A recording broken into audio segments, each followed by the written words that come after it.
प्रिय छात्रों नमस्कार। सेठ रंगलाल कोठारी राजकीय स्नातकोत्तर महाविद्यालय राजसमंद बीएससी प्रथम वर्ष की क्लास में आपका हार्दिक अभिनंदन। आज हम प्राणीशास्त्र विषय के अंतर्गत जो फर्स्ट पेपर आ का शुरू किया है उसमें फैसिला हेपेटिका के मादा जनन तंत्र का अध्ययन करेंगे और ये अध्याय आपके समक्ष प्रस्तुत कर रहा हूँ। मैं प्रेम सिंह चौहान से आचार्य प्राणीशास्त्र। फैसिला हेपेटिका के बारे में जब हमने पढ़ा था तो हमने उसकी जो कॉमन कैरेक्टरिस्टिक्स है वो पहले ही देख लिया था। ये फैसिला हेपेटिका का जो नर और मादा जनन तंत्र है दोनों एक ही जंतु में पाए जाते हैं, इसलिए यह उभयलिंगी होता है। दोनों ही जनन तंत्रों के साथ में जो है ग्रंथियाँ पाई जाती है, इसलिए इसमें जनन ग्रंथियाँ जो होती है वो सुविकसित प्रकार की होती है। नर और मादा जनन तंत्र के टेस्टिस और अंडाशय डक्ट्स में या वाहिनियों में खुलते हैं और ये वाहिनी आगे चल करके जेनेटल एट्रियम में खुलती है और जेनेटल एट्रियम जो है एसिटाबुलम के आगे एक कॉमन छिद्र के द्वारा जनन द्वार के छिद्र के द्वारा बाहर की ओर खुलता है। फैसिला हेपेटिका के मादा जनन तंत्र में पाई जाने वाली जो प्रमुख संरचना है उन संरचनाओं में है अंडाशय, अंडवाहिनी, अंडपीतक वाहिनी। इस अंडपीतक वाहिनी को यूट्रस भी कहते हैं। लॉरर की नली या लॉरर स्टीडिया केनाल, लॉलर्स केनाल या लॉरर स्टीडिया केनाल और विटेलेरिया को सम्मिलित किया जाता है। यदि हम एक नज़र डायग्राम पर डालें तो यहाँ पर ये फैसिला हेपेटिका के दोनों जन्म सिस्टम का जो डायग्राम हमें दर्शाया गया है। इस डायग्राम में यदि हम देखें तो यहाँ पर एक शाखा नुमा संरचना हमें दिखाई दे रही है। ये शाखा संरचना जो होती है ये इसकी ओवरी है और अंडाशय से निकलने वाली जो डक्ट होती है उसको अंडवाहिनी या ओविडक्ट कहते हैं। ये दूसरे क्षेत्र में दूसरे नाम से ओविडक्ट है। तो पहली तो ओवरी हो गई और ओवरी के बाद में ये ओविडक्ट हो गई। ये ओविडक्ट जहाँ आगे की ओर बढ़ रही है वहाँ एक छोटी सी नाल निकली हुई है, उस केनाल को कहते हैं लॉरर्स केनाल। और लॉरर केनाल्स के बाद में इधर से ओवरी और दूसरी तरफ से ये सांप के जैसी संरचना आप देखें तो इस तरह से लिपटती हुई आ रही है और ये आकर के ये भी संरचना ओवरी के साथ या ओविडक्ट के साथ में मिल रही है। तो इस को हम कहते हैं यूट्रस या ओवोवाइटेलाइन डक्ट। ये दोनों अंडवाहिनी के साथ में मिल जाती है। और तीसरी संरचना और नीचे से देखें तो ये एक ट्रांसवर्स केनाल है। ये ट्रांसवर्स केनाल भी आकर के इधर मिल रही है। इसमें से दो ब्रांचें निकली, फिर लॉन्गिट्यूडिनल केनाल दोनों तरफ की है और दोनों लॉन्गिट्यूडिनल साल फिर छोटी छोटी ये पुटक ग्रंथियों में विभाजित है। ये वाइटेलाइन ग्लैंड्स हैं। ये सारी की सारी क्या हैं? वाइटेलाइन ग्लैंड्स हैं। तो वाइटेलाइन ग्लैंड ये जहाँ पर मिली है सब संरचनाएं तीनों ही कौन कौन सी? ओविडक्ट, ओवोवाइटेलाइन डक्ट और वाइटेलाइन डक्ट की जो ट्रांसवर्स केनाल आकर के जहाँ पे खुलती है उसको अपन एक फूली हुई संरचना का निर्माण करती है और इसको हम क्या कहते हैं? ऊ टाइप। तो आप यहाँ देखेंगे तो यहाँ एक ऊ टाइप होता है, लेकिन फैसिला हेपेटिका की सभी स्पीसीज में ऊ टाइप नहीं होता। तो इधर ओवरी से अंडाणु जो आएगा ये इधर लॉरर स्टीडिया केनाल के पास में होता है ऊ टाइप से, फिर ये ओवोवाइटेलाइन डक्ट में चला जाएगा और ये यूट्रस जो है आगे चल करके जो हमने कॉमन सीरस सेक की बात करी थी उस कॉमन सीरस सेक में खुल जाती है। और कॉमन सीरस सेक में खुल जाने के पश्चात जो फीमेल रिप्रोडक्टिव अपर्चर है उस फीमेल जेनेटल अपर्चर के द्वारा जेनेटल एट्रियम के कोमल गोनोपोर से बाहर की ओर खुल जाती है। यहाँ पर यह कोमल गोनोपोर इसमें उपस्थित होता है एसिटाबुलम के आगे।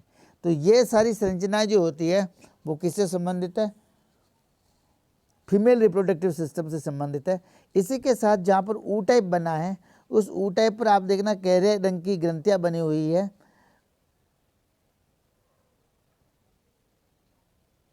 ये जो ग्रंथियाँ हैं गहरे रंग की ग्रंथियाँ,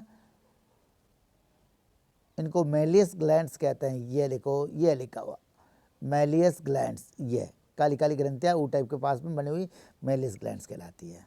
तो अब हम देखते हैं इसके टेक्स्ट वाले पोर्शन को। तो टेक्स्ट वाले पोर्शन को यदि हम देखें तो फैसिला हेपेटिका में सबसे पहले ओवरी पाई जाती है। आपको ध्यान रखना है कि फैसिला हेपेटिका में जो नर जनन तंत्र की बात कर रहे थे तो वृषण तो दो होते हैं लेकिन अंडाशय एक ही होता है। एक ही अंडाशय नली के आकार का होता है जो अंडाशय या जर्मेरियम कहलाता होता है और साकित होता है। अंडाशय से निकलने वाली डक्ट या वाहिनी जो होती है अंडवाहिनी कहलाती है। ये आगे बढ़ करके पीतक वाहिनी में मिल जाती है। पीतक वाहिनी और अंडवाहिनी जब दोनों मिल जाएगी तो वो ओवोवाइटेलाइन डक्ट या यूट्रस का निर्माण करती है, जिसे हम गर्भाशय भी कहते हैं। ओवोवाइटेलाइन डक्ट जो होती है लंबी होती है, चौड़ी होती है और कुंडली नली के समान होती है। यह जननिक प्रकोष्ठ में माता के जनन क्षेत्र की ओर आगे बढ़ती है और इसमें जो है अंडे जो होते हैं जिन्हें हम कैप्सूल्स कहते हैं, फर्टिलाइज्ड एग जिसको कैप्सूल्स कहा जाता है, ये कैप्सूल्स या फर्टिलाइज्ड एग भरे हुए होते हैं। इन अंडों की अत्यधिक उत्पत्ति होने के कारण गर्भाशय बढ़ता रहता है और जो जो गर्भाशय बढ़ता है तो उसका आकार बढ़ता जाता है और एक समय स्थिति ऐसी आती है कि इसका जो रिप्रोडक्टिव सिस्टम वाला पोर्शन तो डिजेनरेट हो जाता है और केवल गर्भाशय उसमें पाया जाता है और गर्भाशय में अंडे ही भरे रहते हैं। ऐसी जो प्रोग्लोटिड जैसी आप फैसोला पट्टे की बात करते हैं तो गर्भाशय के परिणाम में बड़ा हो जाता है, केवल इतना ही होता है, इसमें प्रोग्लोटिड नहीं होता है। और इसके बाद चौथी जो बात आती है वो आती है लॉरर्स नली या लॉरर्स स्टीडिया केनाल। अंडवाहिनी जब ओवोवाइटेलाइन डक्टोनी या पित्तक ग्रंथि के साथ जुड़ी उससे पहले एक छोटी सी केनाल निकलती है। ये टेम्परेरी केनाल होती है और वर्षा ऋतु में ही जनन के समय एक छिद्र के द्वारा बाहर की ओर खुलती है। इसको लोअर स्टीडिया केनाल की ओपनिंग कहा जाता है और ये मैथुन नली कहलाती है, कॉपुलेशन ट्यूब कहलाती है, कॉपुलेशन का कार्य में काम आती है। इसे लोअर की नली या लोअर स्टीडिया केनाल कहते हैं। जनन के काल में शरीर के अग्रभाग में अस्थायी मध्यवर्ती पृष्ठ रंध्र द्वारा बाहर खुलती है और मैथुन के समय यह वैगिना का कार्य करती है। अब ये डायग्राम जो है अपने को रिप्रोडक्टिव सिस्टम की कंप्लीट जानकारी दे रहा है, फीमेल रिप्रोडक्टिव सिस्टम की। तो यहाँ हम देखें तो ये ब्रांच ओवरी है, ओवरी से निकलने वाली डक्ट ओविडक्ट है और ओविडक्ट जब निकलती है तो उससे पहले इसमें से केनाल निकली जो वैगिना का काम करेगी, लोरस केनाल है।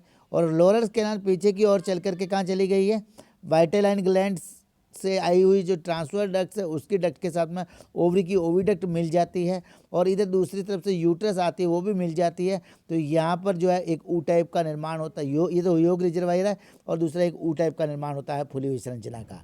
इस संरचना के चारों ओर जो ग्रंथि पाई जाती है उसे मेलियस ग्लैंड्स कहते हैं और मेलियस ग्लैंड के बाद में ये यूट्रस है, यूट्रस में बहुत सारे एग भरे हुए हैं होते हैं और यूट्रस आगे जो सीरस है, सीरस सेक में घुस जाती है और घुस जाने के पश्चात यूनिसेल्युलर प्रोस्टल ग्लैंड्स के द्वारा यह गिरी होती है और फीमेल जेनिटल अपर्चर के द्वारा यह बाहर की ओर खुल जाती है।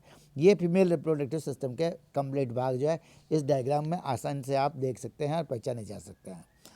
अब बात आती है कि ये जो हमने देखी है transverse vitelline duct, transverse vitelline duct जो होती है इधर दोनों साइड में जब चलेगी है तो ये क्या है, दो शाखाओं में विभाजित होकर के लॉन्गिट्यूडिनल वाइटेलाइन डक्ट में खुल जाएगी और ये लॉन्गिट्यूडिनल वाइटेलाइन डक्ट है, इससे अनेक ब्रांचें निकलेगी और हर एक ब्रांच के आगे की और एक वाइटेलाइन ग्लैंड या पित्तक ग्लैंड होती है। तो यहाँ जो पित्तक ग्रंथियाँ होती है, माता की पित्तक ग्रंथियाँ में दो प्रमुख प्रकार की ग्रंथियाँ पाई जाती है।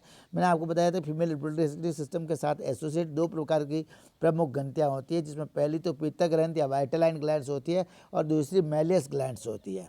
जो वाइटेलाइन ग्लैंड होती है वो वाइटेलाइन ग्लैंड को विटेलेरिया कहते हैं और शरीर के दाएं और बाएं दोनों ही भाग में पूरे शरीर में इनके फॉलिकल्स के गुच्छे पाए जाते हैं। ये फॉलिकल्स जो होते हैं छोटी छोटी डक्ट्यूल्स में खुलते हैं और ये डक्ट्यूल्स मिलकर के लॉन्गिट्यूडिनल वाइटेलाइन डक्ट में खुलते हैं।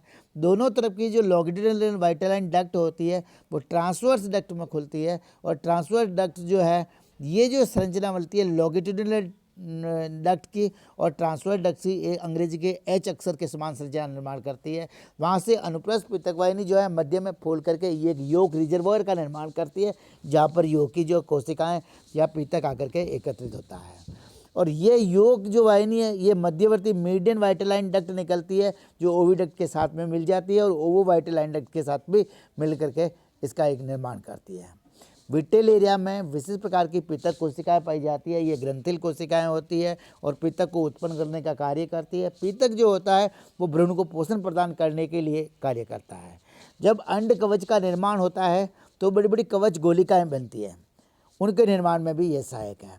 दूसरी जो ग्रंथि है फीमेल रिप्रोडक्टिव सिस्टम के साथ संबंधित है, दूसरी वाली ग्रंथि कहलाती है महली की ग्रंथियाँ या मेलियस ग्लैंड। यदि हम मेलियस ग्लैंड्स की बात करें तो मेलियस ग्लैंड्स जो होती है ये कवच निर्माण में भाग नहीं लेती है, पहली बात तो आप याद आन रहे हैं। दूसरा, ये कोशिका ग्रंथियों का गुच्छा होता है जो अंडवाहिनी, पृथक वाहिनी और गर्भाशय या जिसे हम ओवोवाइटलाइन डक्ट कहते हैं, तीनों के मिलने के चारों ओर गुच्छे के रूप में पाई जाती है। इससे निकलने वाला जो द्रव पदार्थ होता है वो चिकना होता है और ये चिकना द्रव पदार्थ यूट्रस में अंडों को आसानी से आगे खिसकाने का कार्य करता है। साथ ही जो मेल रिप्रोडक्टिव सिस्टम से कॉपुलेशन के समय जो शुक्राणु आए उन शुक्राणु को सक्रिय रखने का कार्य करता है। किसी द्रव के कारण पृथक ग्रंथि कोशिका या कवच गोलिकाओं को मुक्त करती है।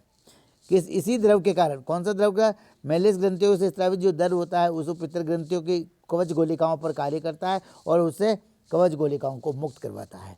ये सारे कार्य मेलियस की ग्लैंड्स के हो गए। अब फीमेल रिप्रोडक्टिव सिस्टम के बारे में हमने सारा अध्ययन कर दिया है, तो आज हम देखते हैं हमारा असाइनमेंट क्या होना चाहिए। तो असाइनमेंट में सबसे पहला क्वेश्चन जो हमारे पास है, मेलियस की ग्रंथियों का कार्य बताइए। तो सामने ही लिखा हुआ है, मेलियस की ग्रंथियों से निकलने वाला द्रव जो होता है गर्भाशय में को चिकना बनाए रखता है, अंडों को आगे खिसकाने का कार्य करता है, शुक्राणु को सक्रिय रखने का कार्य करता है और पृथक की जो ग्रंथि कोशिकाएं उसे कवच गोलिकाओं को मुक्त कराने का कार्य करता है।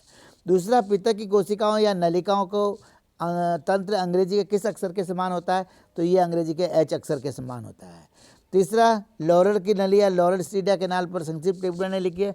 तो अंडवाने से अंडाशय से जब अंडवाहिनी निकलती है तो अंडवाहिनी से कुछ दूरी पर आकर जाकर के एक अस्थायी कैनाल होती है जिसे हम लॉरर कैनाल या लॉरर स्टीडिया कैनाल कहते हैं। वर्षा ऋतु या जनन के समय में ये अस्थायी छिद्र के द्वारा बाहर की ओर खुलती है। ये कॉपुलेशन में मैथुन में सहायक होती है और इसे वैगिना का कार्य कर रही है मैथुन के समय में।